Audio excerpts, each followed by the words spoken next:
साथियों नमस्कार, आदाब, सत श्री अकाल, जय भीम, जोहार। मैं डॉक्टर दशरथ नूनिया और आज पुनः स्वागत करता हूं doctor Ambedkar memorial welfare society Jhalana Dongri Jaipur के लिए जो मैंने विजन डॉक्यूमेंट रखा था समाज के समक्ष। और इसी कड़ी में आज का जो टॉपिक है वो बजट प्रावधान से संबंधित रहेगा। पिछले वीडियो में हमने देखा कि हमारा प्रोजेक्ट क्या होना चाहिए और किस प्रकार से हमारा 14,000 और 152 करोड़ रुपए का प्रोजेक्ट है वो बनेगा। उसमें क्या क्या यानी कि एक तरह सुविधाएं होगी। ये 10 साल का जो मॉडल है वो मैंने समाज के समक्ष रखा था। अब इसी कड़ी में बजट प्रावधानों के ऊपर हम आज चर्चा करेंगे कि इतना बड़ा जो फंड या जो बजट है वो आएगा कहाँ से और इसकी व्यवस्था कैसे हो सकती है। देखिए साथियों, बात यह है कि कुछ बड़ा और अच्छा करने के लिए कुछ समाज का योगदान भी बहुत ज़रूरी है। और जब समाज इसके लिए योगदान प्रदान करता है तो ऐसी स्थिति में उस प्रोजेक्ट की जो अहमियत है वो और ज़्यादा बढ़ जाती है। और न केवल उस प्रोजेक्ट की अहमियत बढ़ती है बल्कि समाज सक्रिय रूप से उस प्रोजेक्ट में दिलचस्पी लेता है, उसमें भागीदारी निभाता है। इसी कड़ी में मैं समाज के समक्ष ये बात रखना चाहता हूं कि आज वेलफेयर सोसाइटी में ऑलमोस्ट 70,000 से ज़्यादा अधिकारी, कर्मचारी और प्रबुद्ध जन है इसमें जुड़े हुए हैं। अब इस संख्या को हमें बढ़ाकर कम से कम 1 लाख तक पहुंचाना होगा या उससे ज़्यादा भी हम पहुंचा सकते हैं। और बहुत सारे अधिकारी और कर्मचारी हमारे सर्विस क्लास में है या इतने सक्षम है कि वो आराम से 1,000, 2,000, 5,000 रुपये का योगदान है वो इस प्रकार के एक बड़े प्रोजेक्ट के लिए कर सकता है। तो इस कड़ी में ज़्यादा नहीं बल्कि क्यों ना यानी कि एक तरह से हम एक ऐसा जो है मुहिम चलाएं कि 1 लाख कर्मचारी या 1 लाख यानी कि एक तरह से वेलफेयर सोसाइटी के जो सदस्य हैं और प्रति सदस्य 1,000 रुपये का जो है इसमें कंट्रीब्यूशन करें, योगदान करें। और 1,000 रुपये के योगदान से 1 लाख कर्मचारियों से हम अनुमानित तौर पर 100 करोड़ रुपए का फंड इकट्ठा कर सकते हैं। तो ये हमारी यानी कि एक तरह से इनकम का पहला जो पार्ट है वो हमारे यानी कि एक तरह से लोगों के पास में आएगा। और ये प्रति वर्ष जो है वो जो है 1,000 रुपये का योगदान है वो करना चाहिए। तो इस प्रकार से हमें यानी कि एक तरह से अगले 10 साल में ये 10 करोड़ का जो फंड है वो इस प्रकार से हमें प्राप्त हो सकता है। तो एक तो यानी कि एक तरह से सदस्यता से ये इस प्रकार का जो फंड है वो हमें जनरेट करना चाहिए। इस फंड का जो उपयोग है वो संस्थानों की जो प्रारंभिक जो अधोसंरचना है या हो सकता है कि यदि सरकार हमें यानी कि एक तरह से जो है जमीन नहीं दे तो ऐसी स्थिति में भूमि खरीद, कार्यालय व्यय, प्रचार, प्रबंध कार्यों के लिए भी इसका उपयोग है वो हम कर सकते हैं। और सदस्यता प्रक्रिया को डिजिटल व पारदर्शी है वो बनाएं जिससे हर योगदानकर्ता को रसीद और प्रगति रिपोर्ट है वो मिल सके और पूरा का पूरा यानी कि एक तरह से ये जो प्रोसेस है वो फेयर, फ्री और ट्रांसपेरेंट और ऑनलाइन हो ताकि प्रत्येक जो सदस्य है वो इसको अच्छे से और आसानी से देख सके। अच्छा, दूसरा यानी कि एक तरह जो फंड का जो सोर्स है वो हो सकता है CSR अर्थात कारपोरेट सोशल रिस्पॉन्सिबिलिटी। हालांकि आज हम जानते हैं कि कारपोरेट सोशल रिस्पॉन्सिबिलिटी का यानी कि एक तरह से कई प्रकार से दुरुपयोग होता है। सामान्यतया ये जो बड़ी कंपनियां अपना जो 2% है वो यानी कि एक तरह से उसका घुमा फिरा कर और अपने ही लाभ के लिए, लाभांश के लिए उसका उपयोग कर लेती है। लेकिन इतना होने के बावजूद भी अभी भी बहुत सारी ऐसी कंपनियां हैं जो रियल में यानी कि एक तरह से जो है डेवलपमेंट के लिए या जन कल्याण के लिए जो है उस पैसे को देना चाहती है और वो दे सकते हैं यदि हम सही तरीके से इसकी पैरवी करें और सही प्रकार से हम प्रोजेक्ट रिपोर्ट बनाएं। और इन बड़ी जो कंपनियां हैं, इन बड़ी कंपनियों को यानी कि एक तरह से जो सार्वजनिक जो समूह वर्ग की जो कंपनियां हैं उनको हम ये हमारी प्रोजेक्ट रिपोर्ट दे सकते हैं। अब इस कड़ी में जो नवरत्न और महानवरत्न कंपनियां हैं वो भी आ जाती है तो उनसे भी यानी कि एक तरह से हम जो है CSR की जो मांग है वो कर सकते हैं। इसके अलावा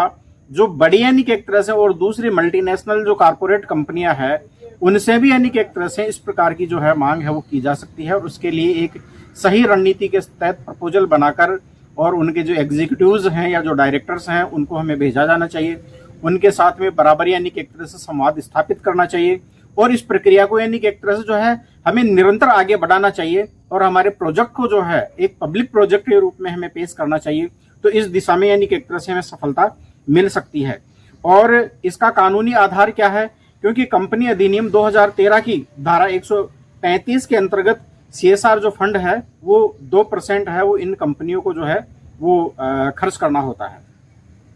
और संभावित राशि हम यानी कि एक तरह से 300 से 500 करोड़ या प्रयास करें तो इससे ज्यादा भी यानी कि एक तरह से इन कंपनियों के माध्यम से हम जुटा सकते हैं। तो ये हमारा टारगेट है वो होना चाहिए। अब शिक्षा व स्वास्थ्य दोनों ही CSR के प्रमुख सेक्टर है। इस परियोजना के अंतर्गत विश्वविद्यालय, मेडिकल कॉलेज और स्कूलों के निर्माण में CSR कंपनियों को नेमिंग राइट्स और इंस्टीट्यूशनल पार्टनरशिप का अवसर मिल सकता है, उनको हम दे सकते हैं या उसमें उसको हम शामिल कर सकते हैं। और CSR यानी कि एक तरह से जो है इसके लिए एक MOU है वो बनाकर और एक टीम गठित कर और उनके साथ में यानी कि एक तरह से MOU साइन किया जा सकता है। इसके अलावा फिर तीसरा जो सोर्स है जो हमें बजट के लिए चाहिए या जो फंड के रूप में हमें इन संस्थाओं को स्टेब्लिश करने के लिए चाहिए वो है सरकारी अनुदान और योजनाएं, अर्थात गवर्नमेंट्स के द्वारा मिलने वाली ग्रांट। आप हम सब जानते हैं कि SC/ST सब प्लान में सेंटर के द्वारा और स्टेट के द्वारा जो है हर साल जो फंड है वो दिया जाता है। उसका अधिकांश जो बजट है वो सामान्यतया यानी कि एक तरह से या तो लैप्स होता है या उसको खुर्द-बुर्द किया जाता है। तो इसके लिए यानी कि एक तरह से एक सही मॉनिटरिंग कमेटी है वो बनाई जाए, सरकार के साथ में वार्ता की जाए, सरकार के साथ में जो है डिस्कस किया जाए और जो संबंधित विभाग हैं उनके समक्ष डिस्कस करते हुए यानी कि एक तरह से हमारी प्रोजेक्ट रिपोर्ट है उनके समक्ष जो है प्रस्तुत की जाए और उनसे मांग की जाए कि भाई हमें ये जो आप जो SC/ST सब प्लान के तहत जो पैसा जो है वो अब तक जिन मदों में खर्च करते हैं उनका कई बार जो है सही सदुपयोग नहीं होता, कई बार दुरुपयोग होता है, कई बार सदुपयोग भी होता है। तो हमारी यानी कि एक तरह से इस प्रकार की एक प्लानिंग है, हमारी योजना है और इसके माध्यम से हम जो SC/ST के लिए और विशेष रूप से जो SC कम्युनिटी के लिए है उसके लिए हम जो है हमारा एक इंफ्रास्ट्रक्चर डेवलप करना चाहते हैं और इस डेवलपमेंट के लिए जो SC कंपोनेंट प्लान के सब प्लान के तहत जो पैसा आता है उस पैसे को यानी कि एक तरह से प्रति वर्ष है वो दिया जाना चाहिए। तो इस प्रकार से जो है सरकार के समक्ष संबंधित विभाग या मंत्रियों के समक्ष जो है वो वार्ता की जा सकती है, उनके साथ में डिस्कस किया जा सकता है, उनको प्लान समझाया जा सकता है और इस दृष्टि से यानी कि एक तरह से ये जो सरकारी जो अनुदान और जो सरकारी योजनाएं हैं इनका फायदा लिया जा सकता है। इसके लिए शिक्षा विभाग अर्थात राज्य और केंद्र दोनों के द्वारा जो है स्कूल कॉलेज निर्माण और शिक्षक नियुक्ति के लिए यानी कि एक तरह से ये जो फंड है वो जारी करवाया जा सकता है। इसके अलावा जो अल्पसंख्यक और जो सामाजिक न्याय मंत्रालय है या अधिकारिता विभाग है उनसे संपर्क किया जा सकता है जो यानी कि एक तरह से छात्रों के लिए स्कॉलरशिप और अनुदान जो है वो प्रस्तावित करता है। स्वास्थ्य मंत्रालय से यानी कि एक तरह से जो है वो संवाद स्थापित किया जाए, उनसे संपर्क किया जाए, उनके साथ में जो है मीटिंग करते हुए जो है मेडिकल और नर्सिंग कॉलेज की स्थापना के लिए जो सहयोग लिया जाए और उनसे यानी कि एक तरह से इस प्रकार का जो फंड है वो इकट्ठा किया जा सकता है। इसके साथ साथ में नीति आयोग और वर्ल्ड बैंक को भी जो है वो हमारा जो प्रोजेक्ट है वो इंफ्रास्ट्रक्चर के डेवलपमेंट के लिए यानी कि एक तरह से उनको दिया जाए। तो नीति आयोग से या फिर वर्ल्ड बैंक से भी यानी कि एक तरह से हमें इस प्रकार का यानी कि एक तरह से अनुदान है वो मिल सकता है और इस प्रकार से ये सरकारी योजनाओं का अधिकतम लाभ लेने के लिए प्रोजेक्ट मैनेजमेंट सेल है वो बनाई जाए जो समयबद्ध आवेदन, रिपोर्टिंग और फॉलोअप करने का काम है वो करे और इस तरीके से यानी कि एक तरह से हम जो है इस फंड को जनरेट है वो कर सकते हैं। इसके अलावा अंतर्राष्ट्रीय जो संस्थाएं हैं वो भी इंटरनेशनल स्तर पर जो है एड है वो देने का काम करती है, विशेष रूप से वर्ल्ड वाइड ये काम वर्ल्ड वाइड होता है और जो कम्युनिटीज जो आर्थिक रूप से शैक्षिक दृष्टि से पिछड़ी हुई होती है उनके एम्पावरमेंट के लिए, उनके उत्थान के लिए अंतर्राष्ट्रीय स्तर पर भी इस प्रकार के यानी कि एक तरह जो है फंडिंग प्रोग्राम चलते हैं। तो इसके तहत यूनेस्को और यूनिसेफ इनसे जो है वो सहयोग लिया जा सकता है जो विशेष रूप से शिक्षा और बाल अधिकार के कार्यक्रम है वो ऑर्गेनाइज करते हैं। इसके अलावा WHO से संपर्क किया जा सकता है जो हेल्थ इंफ्रास्ट्रक्चर और नर्सिंग एजुकेशन के लिए जो ये काम है वो करता है। वर्ल्ड बैंक और ABD जो एशियन डेवलपमेंट बैंक है यानी इनसे भी संपर्क किया जा सकता है। इनसे ऋण और अनुदान जो है दोनों पर आधारित सहयोग है वो लिया जा सकता है। यदि आवश्यक हो तो हमें यानी कि एक तरह से ऋण भी लेना चाहिए, लेकिन इसके साथ साथ में हमें अनुदान है वो भी हमें लेना चाहिए, और इस प्रकार से यानी कि एक तरह से हम जो है वो इस प्रक्रिया को हम गति दे सकते हैं, आगे बढ़ा सकते हैं। इसके अलावा प्रवासी भारतीय संगठन जो दान दे सकते हैं, या FCRA के तहत जो है वो भी यानी कि एक तरह जो है वो फॉरेन जो एक तरह से रेवेन्यू के तहत या फॉरेन यानी कि एक तरह जो है फंडिंग के तहत यानी कि एक तरह से इस प्रकार का जो है वो सहयोग है वो प्रदान कर सकते हैं। तो इन संस्थाओं के लिए जो परियोजनाओं को जो है वो का जो मॉडल एजुकेशन एम्पावरमेंट प्रोग्राम के रूप में प्रस्तुत है वो किया जाना चाहिए, और इनको जो है वो देकर और इस दिशा में यानी कि एक तरह से फंडिंग लेने का हम प्रयास कर सकते हैं। इसके अलावा फिर अंतिम यानी कि एक तरह से जो मतलब फंडिंग लेने का जो प्रोसेस हो सकता है वो दो और हैं, वो शुल्क आधारित मॉडल और PPP मॉडल। यानी जो हम संस्थान जो हम इस्टेब्लिश करेंगे, जो संस्थान हम बनाएं, तो इसमें हमें यानी कि एक तरह से कुछ नाम मात्र का शुल्क है वो भी रखना पड़ेगा, और इस नाम मात्र के शुल्क के माध्यम से जो रेवेन्यू जनरेट होता है उससे भी इन संस्थाओं को डेवलपमेंट में और इनके संचालन में हमें यानी कि एक तरह से सहयोग मिलेगा। और विशेष रूप से जो हमारे यानी कि एक तरह से समाज के जो आर्थिक रूप से जो कमजोर वर्ग के जो लोग हैं उनको हमें कुछ स्कॉलरशिप और इस प्रकार के यानी कि एक तरह से जो है उनमें कुछ सरकारी यानी कि एक तरह से जो है स्कॉलरशिप योजनाओं के तहत जो है उनका सहयोग हम ले सकते हैं। मध्यम वर्ग और सामान्य वर्ग के लिए न्यूनतम फीस, ताकि संस्थान है वो आर्थिक रूप से टिकाऊ बन सके, यानी समाज के जो हमारे यानी कि एक तरह से बिल्कुल निचले स्तर के जो लोग हैं उनके लिए तो हम फ्री रखें, लेकिन ऐसे व्यक्ति जो हमारे संस्थानों में पढ़ते हैं, जो सामान्य वर्ग से हमारे लोग हों, और इसके साथ साथ में और अन्य लोग भी जो है वो जब एक अच्छी एजुकेशन जब वहां पर लेते हैं तो उनके लिए फीस का प्रोविजन है वो होना चाहिए, और उस फीस से जो रेवेन्यू जनरेट होता है वो भी हमारे डेवलपमेंट के लिए और इस प्रकार की यानी कि एक तरह से इन योजनाओं के क्रियान्वयन के लिए काम हो सकता है। इसके साथ साथ में PPP मॉडल को भी हम अपना सकते हैं, जिसके तहत पब्लिक प्राइवेट जो पार्टनरशिप का जो कॉन्सेप्ट है वो हम ला सकते हैं। विशेष रूप से विश्वविद्यालयों और मेडिकल कॉलेज और कुछ जो स्कूल है वो PPP मॉडल के ऊपर यानी कि एक तरह से जो है वो डेवलप किए जा सकते हैं। सरकार से और CSR से भूमि अनुदान ये लिया जा सकता है, जबकि संचालन व प्रबंधन जो है वो हमारी इन सोसाइटी के द्वारा है वो किया जाना चाहिए। और पारदर्शी समझौते और अकाउंटेबिलिटी फ्रेमवर्क है वो इससे यानी कि एक तरह से लागू होगा और लागू किया भी जाना चाहिए। इस तरीके से यानी कि एक तरह से हम ये जो है वो फंड जुटा सकते हैं, और आने वाले 10 साल के अंदर अंदर हम इन योजनाओं को कार्यान्वित कर सकते हैं, बशर्ते इस दृष्टि से समाज को सोचना शुरू करना चाहिए। जब तक हम सोचना शुरू नहीं करेंगे तब तक हम फाइनेंशियली जो है वो एम्पावर्ड नहीं हो सकते। और मैं बार बार ये बात कहता हूं कि जब तक हम फाइनेंशियली एम्पावर्ड नहीं होंगे तब तक हम ना राजनीति में सक्सेस हो सकते हैं, ना हमारे उद्योग धंधे हैं वो स्टेब्लिश हो पाएंगे, और ना ही हमारा जो समाज है वो एक तरह से जो है वो सशक्त और मजबूत समाज नहीं बन पाएगा। तो मजबूत बनने के लिए, आर्थिक रूप से जो है वो हमें सशक्त बनने के लिए इन योजनाओं के ऊपर हमें काम है वो करना पड़ेगा। अब इस दृष्टि से क्रियान्वयन के जो चरण है वो किस प्रकार के होंगे, थोड़ा सा उसके ऊपर भी हम जो चर्चा है वो कर लेते हैं। इन परियोजनाओं को हमें 3 चरणों में 10 वर्ष में लागू किया जाएगा। पहला फेज है वो 1 से 3 वर्ष का होगा, और इसमें जो पायलट और प्रारंभिक जो विस्तार है वो यानी कि एक तरह से इसमें 10 जिले और 2 संभाग हम शामिल करें, और इसमें जो है स्कूल, कॉलेज, BEd और नर्सिंग, फार्मेसी और यूनिवर्सिटी ये जो है वो स्थापित करने का हम जो कार्य है वो शुरू करें। प्राथमिक कार्य भूमि अधिग्रहण, निर्माण और प्रशासनिक ढांचा और शिक्षा भर्ती का हमारा होना चाहिए, और इसके लिए जो प्रारंभिक बजट है वो हमारा 4000 करोड़ के लगभग होना चाहिए। तो इस दृष्टि से यानी कि एक तरह से ये पहला जो फेज है वो हमारा इस प्रकार से होना चाहिए। दूसरा फेज हमारा 4 से 7 वर्ष का होना चाहिए, इसमें राज्यव्यापी हमें विस्तार करना चाहिए, और इसमें जो क्षेत्र है यानी शेष 31 जिले प्लस 3 संभाग है वो हम इसमें शामिल करें।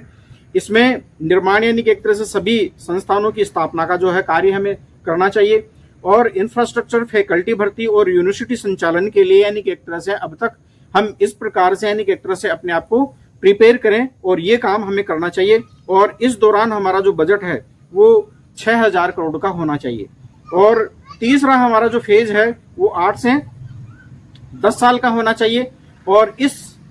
स्तर पर यानी कि एक तरह से सभी तहसीलें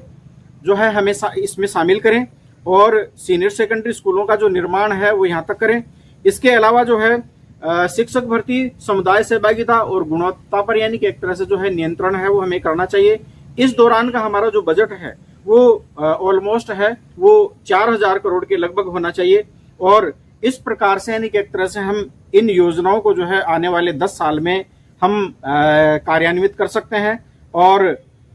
इसका यानी कि एक तरह से जो है इस प्रोजेक्ट रिपोर्ट को जो है वो हम बखूबी रूप से लागू कर सकते हैं। तो कहने का तात्पर्य यह है कि ये हमारा यानी कि एक तरह से शिक्षा का मॉडल बने। हमारा शिक्षा और स्वास्थ्य के क्षेत्र में जो है हमारी शुरुआत हो और फिर धीरे धीरे इस प्रक्रिया को हमें उद्योग धंधों की स्थापना में और उस दिशा में भी हमें आगे बढ़ने का प्रयास करना चाहिए। साथियों, doctor Ambedkar memorial welfare society के चुनाव लड़ने वाले सदस्यों के लिए ये एक छोटा सा मेरा एक संदेश है। आप लोगों को जो चुनाव लड़ने वाले हैं, जो अध्यक्ष का चुनाव लड़ेंगे, जो वरिष्ठ उपाध्यक्ष का चुनाव लड़ेंगे, जो महासचिव और कोषाध्यक्ष का चुनाव लड़ेंगे, और इनके साथ साथ में वेलफेयर सोसाइटी में और भी बहुत सारे महत्वपूर्ण पद हैं जिनका नॉमिनेशन किया जाता है। तो उस नॉमिनेशन की प्रक्रिया के तहत जो जो लोग हैं इस वेलफेयर सोसाइटी में जुड़ने वाले हैं उनको इस विजन के ऊपर काम करना चाहिए। और यदि वो इस विजन के ऊपर काम करते हैं तो निश्चय मान के चलिए कि आने वाले 10-12 साल बाद में हमारी स्थिति में निश्चित रूप से परिवर्तन होगा। और जिस प्रकार से आज प्राइवेटाइजेशन किया जा रहा है और उस प्राइवेटाइजेशन की वजह से हमारे हाथों से संसाधन फिसलते जा रहे हैं, बेरोजगारी हमारी जो है वो बढ़ती जा रही है, आर्थिक दृष्टि से हम कमजोर होते जा रहे हैं, तो 10 साल बाद में हमारी स्थिति है निश्चित रूप से मजबूत होगी और हम जो है दूसरे अन्य कम्युनिटी के मुकाबले में अपने आप को जो है कम्पीट करने की स्थिति में होंगे। तो इस संदर्भ में हमारे जितने भी जो बुद्धिजीवी हैं, हमारे जो इलिट क्लास हैं, हमारे IAS, IPS, IFS और क्लास 1 ऑफिसर्स हैं और जो अच्छी की पोस्टों पर बैठे हुए यानी कि एक तरह जो लोग हैं, जो प्रोफेसर्स हैं, जो इंजीनियर्स हैं, जो टेक्नोक्रेट्स हैं, उनको इस बारे में जरूर सोचना चाहिए और इसके